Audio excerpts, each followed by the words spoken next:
different classes, has been in the training field for about 2 decades today. We're going to talk to Chris about his business. He's great guy. Had a pleasure of reaching out to him through Facebook. We've been talking and talking and talking for the past few months. We were finally able to get a date together.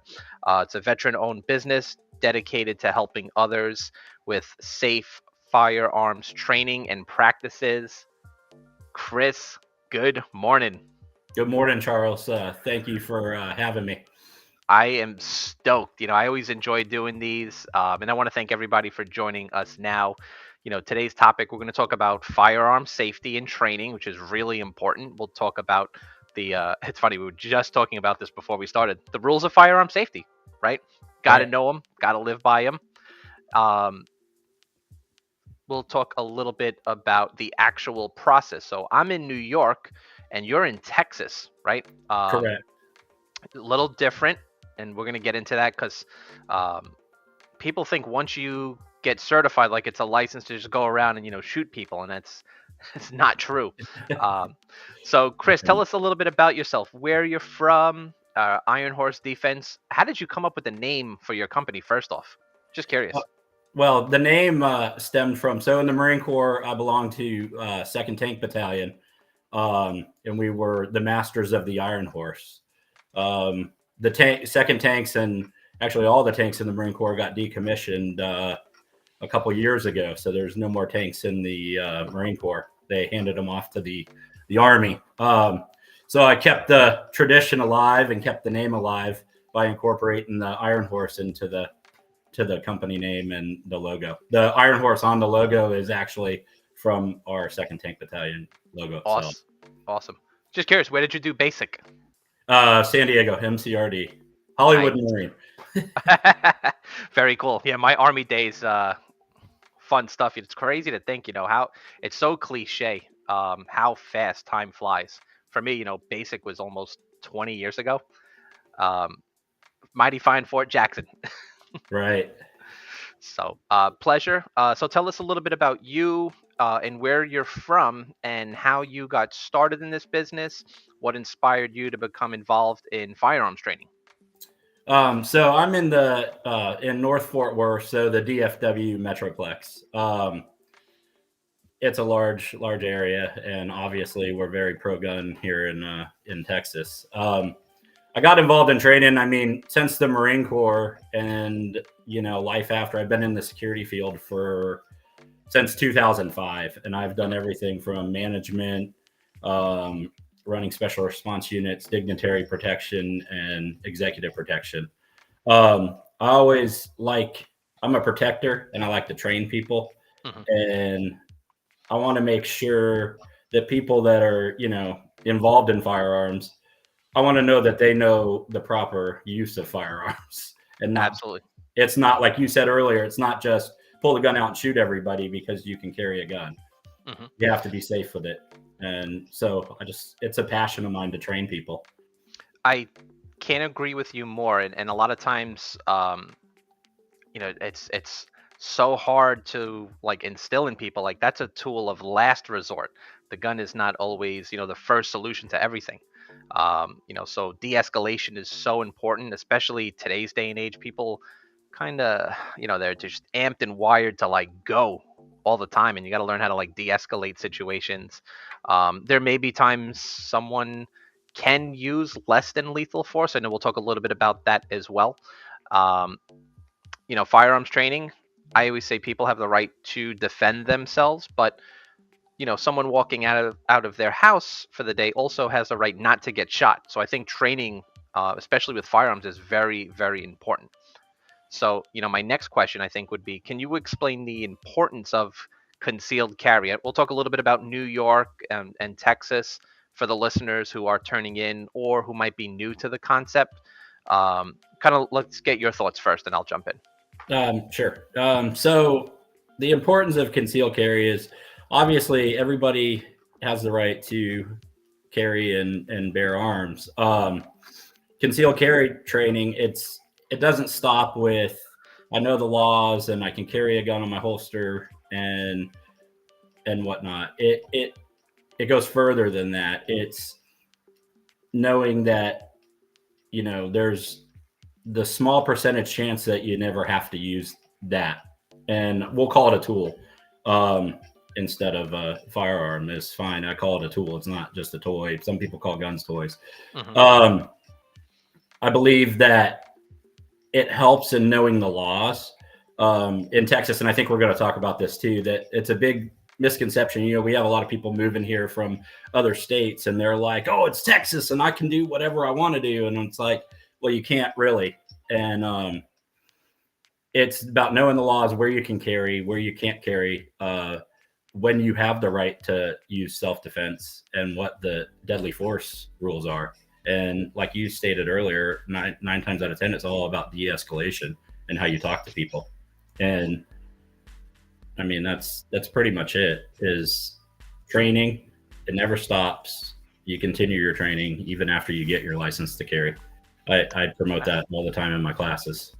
Yeah, absolutely. And I think just because you can do something legally doesn't mean that you should as well. When you introduce a firearm into scenarios, you're impacting your life, someone else's life, and the families on your side, the families on their side. So important. Just because you can do something doesn't always mean that you should. Especially when it comes to discharging a weapon. Like you said, a lot of people are moving from all over the country right now to Texas, and people think, I just go to Texas and I get a weapon and that's it. So we talked a little bit about concealed carry, and Texas is a permitless carry state as well, right? Correct. In 2021, they adopted the permitless carry, constitutional carry, however you want to define it. And with that, that's great because I believe everybody has. Obviously, I'm gun. Everybody should have a gun on them all day, and I don't leave the home without it. Hmm. However, the difference is those people aren't being informed on the laws and where they can carry, where they can't carry. And in Texas now, I mean, when it first started in 2021, there was a drop off in people obtaining their license to carry, right? Hmm. Because they were like, well, I can just carry a gun. However, now that they're seeing the differences between the two and the places you can carry with your license to carry, and as opposed to the places you can't, more people are starting to. It's ramping back up. With Sure. I spend the money, and our training's fairly simple, and it offers a lot more. I can go through the list. Yeah, absolutely. It's great thing that we're kind of talking about training and licensing, kind of two separate things, and they kind of tie in together. In New York, you have to do 16 hours of like classroom training. People thinking I'm just going to go to the range, and I always joke around and I say, it's not really like a shooting class per se. It's more of a mindset class about the law. Um, and then you have 2 hours to qualify. And it's fairly simple in New York. You have to hit 4 out of 5 shots on target from a short distance, a couple of yards, which most people can do with no problem. What is the process in your state in Texas?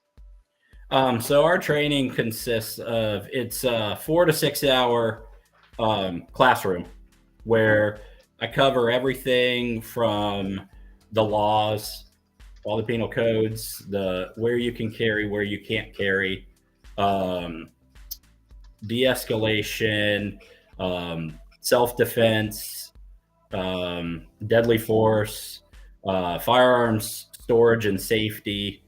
The basic run of Hmm. the laws, basically. And then there's a 25 question test after the classroom portion. And then we move to the range, and it's usually about an hour range time. I usually try to keep my class about 4 hours. And then Okay. I go over the range, what's going to happen on the range. And just like New York, it's really not I'm going to teach you how to shoot here. You should know the fundamentals of how to shoot a gun and handle a gun and load a magazine and unload and clear jams all yourself. Hmm. Our range portion is 50 rounds, 20 fired from the 3 yard line, 20 fired from the 7, and 10 fired from the 15. So Okay. again, it's super simple for the most people, and most people can qualify by the 7-yard line. However, they obviously still have to shoot the 15. Nice, nice. You were kind enough to kind of share some pictures. I'd love to kind of show them. We'll kind of go through them one by one. The first one, your classroom, right? Yeah, yes, that's me doing the death by PowerPoint, I guess you can say. That's But how. Yeah. I try to make it fun. So that's just going through the slide, and that's one of the classrooms. That was a real estate class that I put on. Yeah. It's funny as I've done a few of these on this topic for CCW. I'm amazed. You see a lot of diversity in training. A lot of women now, and you see some older folks do this training. A lot of folks just kind of think, it's just, old guys, getting this stuff. It seems times right now, everybody is going through that process. What are your typical class sizes like? Do you have like small groups? You typically have large groups? So when I'm doing a license to carry, it can vary. I've done as little as 2 or 3 for a license to carry, or as many as 15. I try to keep it within that because when you go to the range, the more than 15 gets a little hectic. I do offer, basic firearms training as well, where I try to tend that to more 1 or 2 people, more of a one-on-one. And I offer that for the beginner shooter that has never touched a firearm, owned a firearm, is thinking about joining firearms, or somebody that, maybe a little rusty and wants to, feel more familiar and comfortable with it. Yeah, I have your information scrolling down at the bottom. So, folks, if you are in Texas, make sure you check out Chris at ironhorsedefense.com. Great website, great guy, great instructor, ironhorsedefense.com. We talked a little bit about the range. I love going out to the range, can get expensive. There are a lot of tools out there to kind of help with fundamentals that you could do in the home or office. I just got to make sure that, the boss is not looking, because I like to sneak out from time to time. I got, Mantis. I don't know if you've heard of Mantis. Yeah. Oh, man, I sneak out of work all the time. I know he's going to watch this later and pull me to the side, but it's a great way to supplement training. We have a group, Guardian Group Services, where people join. They kind of compare stats and shots for the day. And I laugh because I checked mine last night, and I'm like ranked like 14th or 15th. So, it's supposed to be my group, and there's like so many more people ahead of me just, getting the reps in and working. It's so funny. Training doesn't stop. And I tell people that. I mean, you get your license to carry. We don't draw from a holster on the firearms qualification. I don't know if you do in New York or not. But so you're giving these people a license to carry a gun. However, most of them won't know how to carry the gun. Absolutely.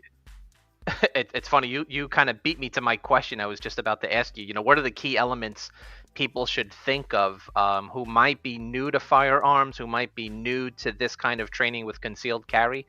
I personally, I like outside the waistband, right? I packed on a few pounds. It's a little more comfortable for me.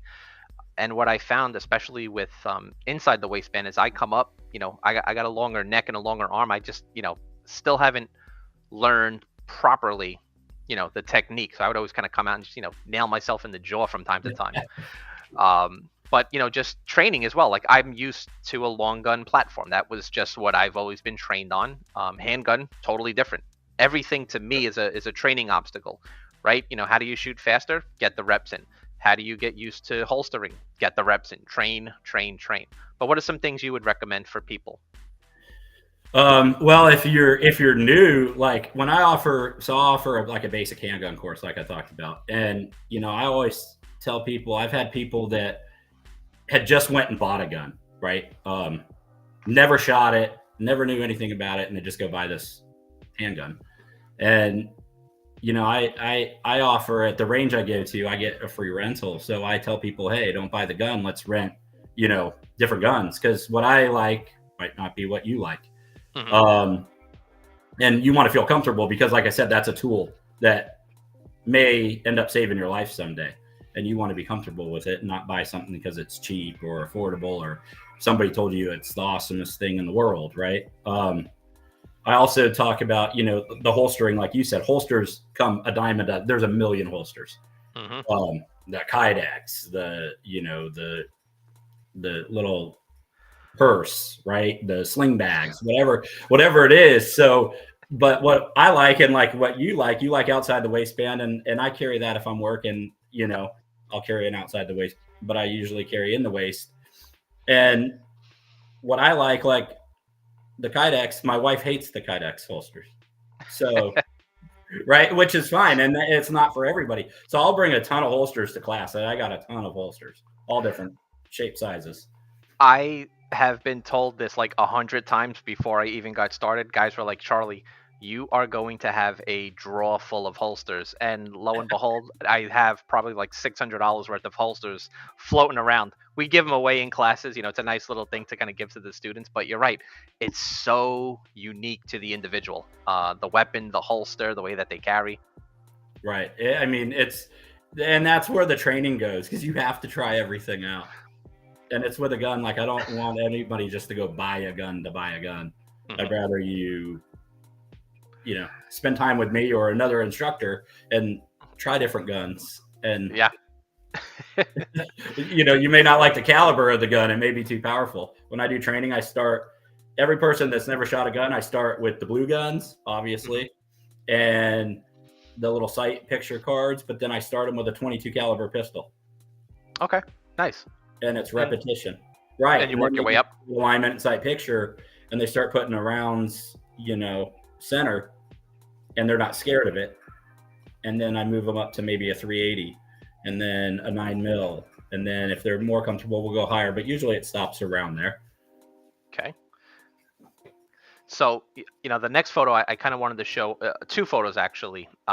When you mentioned that you're on the range and you work very closely with your students, I know you're very hands-on. So, tell us a little bit about the actual range portion when they get to that portion of the training with you. Okay, so two different ways. So this was a license to carry class right here, qualification. So I try to, I shout out the commands. It's like I said, the 3, the 7, and the 15. But I go over the commands and all that. Now, when I'm teaching you one-on-one, I'm more close. Like, I'll change your grip. I might, change something. I'll help you clear jams. I'll use the little snap caps in my trainings. Obviously not in license to carry, but in a regular training, so they can clear malfunctions. All the kind of stress things that will happen when you're shooting a gun. I break down the firearm for them. I show them, this is how you break it down, field strip it. This is how you're going to clean it. This is how you're going to put it back together. And the next photo I have, which you shared, this is just you having a good old day at the range. Right, I love it. I go to the ranges. Well, I got a membership at one of the local ranges, so I pay for it monthly. But I can just walk in and shoot as long as I can afford the ammo. I can go to the range. Yeah, in New York, I mean, a box of ammo can run typically between $40-$50 a box. 50 rounds, and gets expensive quickly. Really? Yeah, very pricey. So wow, we're at enjoy like my target rounds for like $15 for 50 rounds of 9mm. Us New Yorkers get very jealous of you guys. We didn't have the shortage during COVID either, as most states did. Well, it's funny you mentioned that too. I was gonna say, during COVID, it was almost impossible to get, and if you could find anything, the prices were just astronomical. As we were joking around earlier, I like to collect precious metals, gold coins, silver coins. It's a fun hobby. But people were starting to collect brass ammo, like you just couldn't get it anywhere. Right. Yeah, we didn't have a shortage of that. So, we talked a little bit about training actually with the weapon when we talk about, where you can carry and where you cannot carry. I think it's pretty much universal, with federal law, but I figured maybe we might talk a little bit about this. Yeah, definitely. And we have the two different, unlike New York, where we have the permitless constitutional carry and then the license to carry. So once they came with the permitless carry, businesses were like, well, we may not want everybody that can carry a gun to carry a gun in our store, right? People prefer some kind of training. Law enforcement prefers you have some kind of training, the laws. You Yeah. took the time out of your life to take a safety course or a a basic course, so you know something about the handgun. So with the permitless carry, they'll have signs now that are like the unlicensed possession of a firearm is illegal. Hmm. So with me and the others that have their license to carry, we can just blow past those signs. With your Texas license to carry, it also comes with you can carry on college campuses, which is huge. You can carry in school zones. You can't carry in the school, but you can go. I can go pick my daughters up at school and keep my gun in the car. If I'm carrying it on me, I can wait for them in the parking lot and nothing, no big Hmm. deal. Where you can't with the permitless carry. Got it. Um, with the Texas license to carry, it makes it super simple to buy a firearm. Hmm. In and out, 3 to 5 minutes. Wow. I mean, you give them your license to carry, you fill out the form, the ATF form, and they hand it back, and you pay Good to for go. it. You're out the door. You also have reciprocity in 37 states with the Texas license to carry, which pretty much most of the country except for the Northeast and the West Coast and Illinois and I think Minnesota. Off the I, top. I, th- I think we're going to get there at some point. You kind of see a lot of changes through the law and Supreme Court. I think at some point that may change. And it's important. We talked about legal aspects. You got to know the law. You have to stay up to date with these kind of things. I had a really good question. Someone actually had emailed me this question. They wanted to ask, why do you think people carry? I know for when people ask me that, I feel, in my opinion, that a lot of people want to carry for personal safety. They might be big on, Second Amendment rights, or they might carry or want to carry for their profession. In the security industry, we were talking a little bit about this before. It's a good industry to be in, and security is not going anywhere anytime soon. But what are your thoughts? I kind of agree with you. I think it's a little bit of both. You have the it's my right. I'm going to do it, and I'm all for that. And you have the ones that personal protection. You have all these places now. You go to the grocery store, you go to church, and you get these active shooter situations. And if I have the ability and the right to carry a firearm, then I'm going to carry the firearm Yep. to protect myself, protect others, and protect my family if they're with me at that time. In Texas, with your license to carry, you're also by law not obligated to do anything. Got it. Okay. So if I'm carrying and you're out and somebody's robbing you or about to kill you, I can choose to help you, or I can choose to say I'm going to go home that day. Today's not a Hmm. good day, and I can't be held accountable by law just Got because it. you have a license to carry. The police don't necessarily; they're not going to hold you accountable if you don't act. Mhm. That's good stuff to know. My next question is, how do you ensure that training programs emphasize safety and responsible gun ownership? Well, like we've been talking about, I go over from the 4 safety rules, and I embed that into their head. Right. Hmm. It when I do the license to carry class, it's like I said, about 4 hours or so, and we repeat it. The 4 safety rules. Keep your finger straight and off the trigger, and never point a weapon at anything you don't intend to shoot. It's there. How important this thing is, and how dangerous this is if misused. Hmm. I teach about storage and gun safes and all that. The more times you unholster your weapon, the more likely you are to have a misfire. Hmm. Right, if your gun's loaded. So, and I teach just the basics. I'll break it down. It's super simple for anybody and build them up. And if it takes multiple classes, it takes multiple classes. Yeah, I think that's so important to stress and reiterate. So at Guardian, we provide the CCW class. We kind of have a set schedule on our website. So folks, if you're interested, you can book that on our website. I always say that, like, that's step one. Like, your first steps, your foundation, but it's just constantly training. Find things to supplement your training. I kind of like the mechanical breakdown of things too. Learn your weapon, whatever you get, learn how to break it down. When you're done, do it again. Learn how to clean it. Like, learn everything on your own. Obviously, work with a gunsmith and a trainer. Every good athlete, has trainers. I always joke, about Michael Jordan and Kobe and all these guys, top athletes, and they still have trainers and coaches that work with them. Right. And one thing I also emphasize, I mean, you can't even enough, is clearing the gun and making sure that the gun's cleared. Mm-hmm. And I don't care if it's me and you sitting there showing each other our guns and we pass it back 20 times and we know that gun is clear. We're still going to clear it, right? Yep. I'm not going to give it to you without checking and clearing it. And I tell people that. I said, just because there's a big thing of, do you carry around in the chamber or do you not carry around in the chamber? And I tell people that's comfortable for you, right? Mm-hmm. I carry around in the chamber because I want one less step if I have to use that firearm, right? The less you got. I don't carry guns with safeties because one less step. Yep. I don't want to worry about that safety if I have it on or off. And I say, when you clear, when you're going to clean the gun, most accidents happen when you're cleaning a gun and you drop that magazine, but you just have that forgetfulness of, I have a round in the chamber still. Mm-hmm. Absolutely. And the gun goes boom, and it's kind of back to like what we said. Everything is training, right? Getting those reps in, whatever it is, learning to load, unload.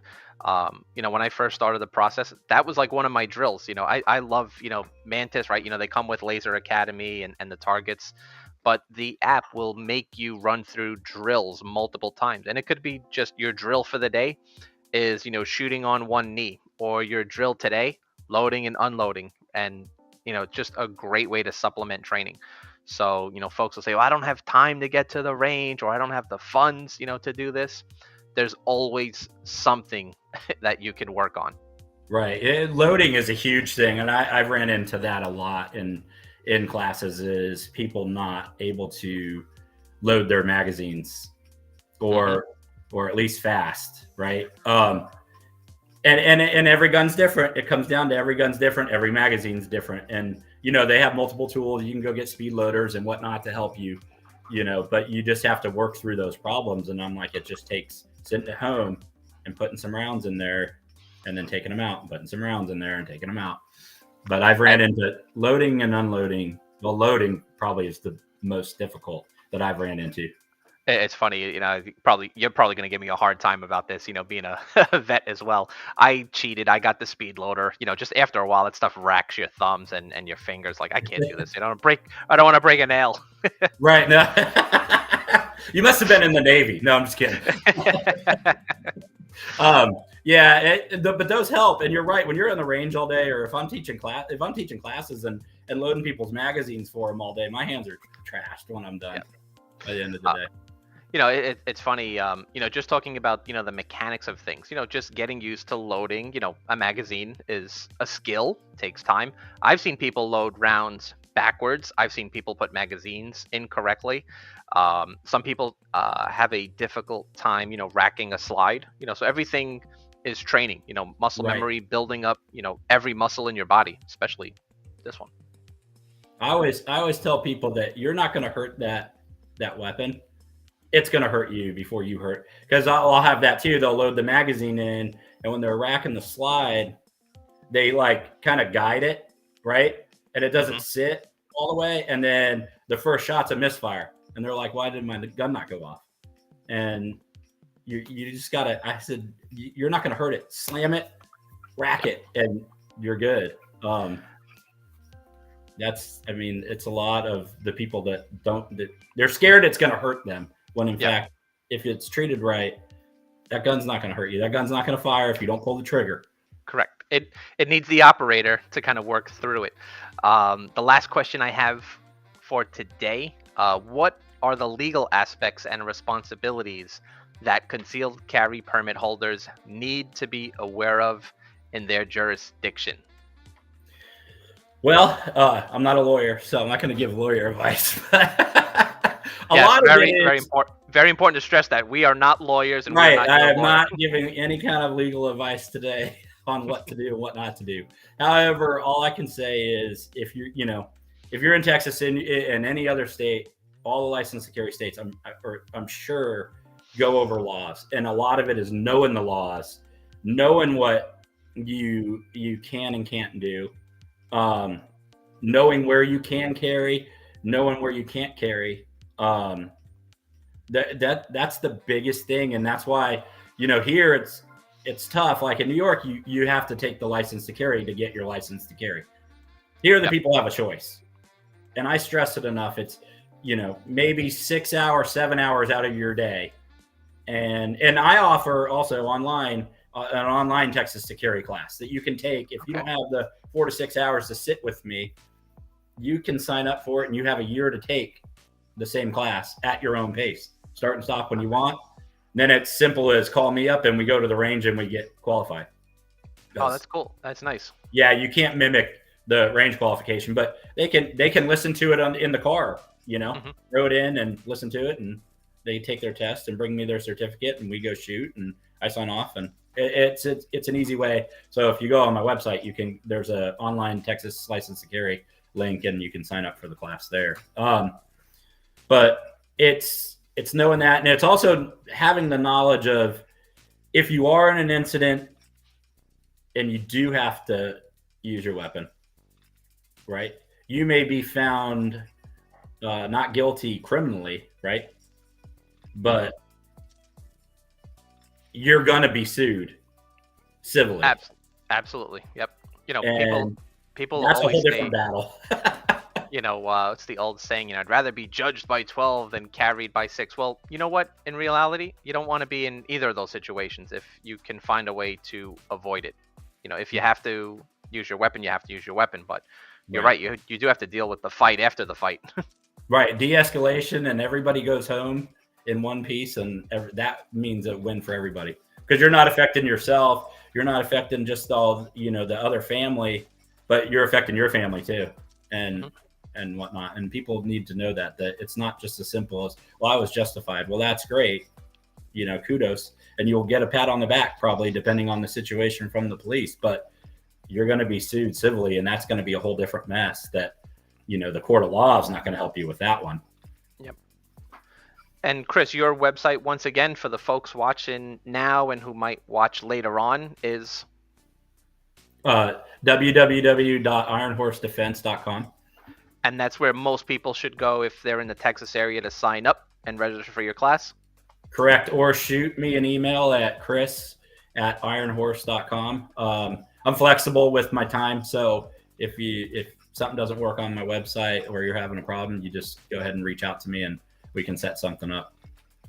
So, I wanted to thank you so much for joining. I was really looking forward to this. At the start of the year, I just kind of put something in one of the firearm instructor Facebook groups, and you jumped right on this. Our schedules were a little crazy. I would love to hear, do you have any success stories or testimonials that you want to talk about with some of the students who've taken training with you? Yeah. Well, one, so I did a real estate class, which you had a picture of earlier, and there was, had a real estate agent reached out to me in our neighborhood, and she got 6 sponsors, and so they put it together. We came up with a price. They sent me everything. And then they offered the license to carry class to 15 real estate agents for free, which is fabulous because real estate agents definitely need to be able to protect themselves. I had a phone call from a lady, and she was like, I'm scheduled for that class, but I don't think I should because I don't know how to shoot anything. I've never held a gun. And I said, well, look, if you got 2 hours anytime before Saturday, we can set up a class online and we'll meet at the range. And if you feel comfortable, you stay in the class. I wouldn't want you to miss taking the class because it's free. And she did, and her and her husband showed up, and I did a 2-hour basic handgun course with her where I went through every step possible, breaking down the gun, safety, aiming, sight alignment, sight picture, loading, unloading, everything. Ran through kind of the license to carry course, fire course. And she felt comfortable. And, after the 2 hours, she told me, I thought just touching the ammunition was going to hurt me. And lo and behold, we went to the class. She took the class, and she was my highest shooter and shot a perfect 250 out of 250 on the Oh range. wow. Yeah. Damn, that I always say sometimes a new shooter might be your best shooter. They don't have any bad habits. Right. I mean, they listen because they don't know anything. Or if you get somebody, that thinks they know everything, then it's harder to teach them and get them to understand. No, just try, just at least try this. Yep. I'm used to iron sights, so this is me at the range about a week ago, and I transferred over to the red dot. It's the newest and coolest thing, and I had a really good instructor. Very very helpful. Um, I try to be like the perfect student and just listen. And I think that's the most important thing. If people show up to these classes and have an open mind and listen, they're going to learn a lot. They're going to learn a lot of new skills, and they're perishable skills. So you got to stay on top and get out there and do these things every single chance you get, right? Right. I haven't went to the red dot yet. I still stick with my iron sights. It's so different. I'm like, both eyes, one eye. How do I do this? Right. So like Do you going focus on the iron sights or where that red dot actually is? there's so much great information and so many good instructors out there that are willing to help. They'll do podcasts like this. They'll put on like a seminar or a webinar that you can kind of tune into. Um, but yeah, it's such a new fun skill. Doing some research for this, and I wanted to share this with you. Pretty funny, facts about Texas that people may not know. It's the second largest state in the USA. State flower, bluebonnet. Dr. Pepper was created in Waco. Texas Yeah. is the only state to become part of the U.S. through a treaty, which I did not know. You probably know this one, the state sport rodeo. Yeah. How many times you gone out on a rodeo, Well, my I good just friend? went to the Fort Worth Stock Show a couple weeks ago when it was in town. So try to get it when I can. A lot of cool stuff. Chris, thank you so much, man. I really, really appreciate it. Anything else you want to share as we close out? No, I just appreciate it, Charles. Thank you. This was my first podcast, by the way. So hopefully it went pretty well. And if you're in Texas and you want training, hit me up at ironhorsedefense.com.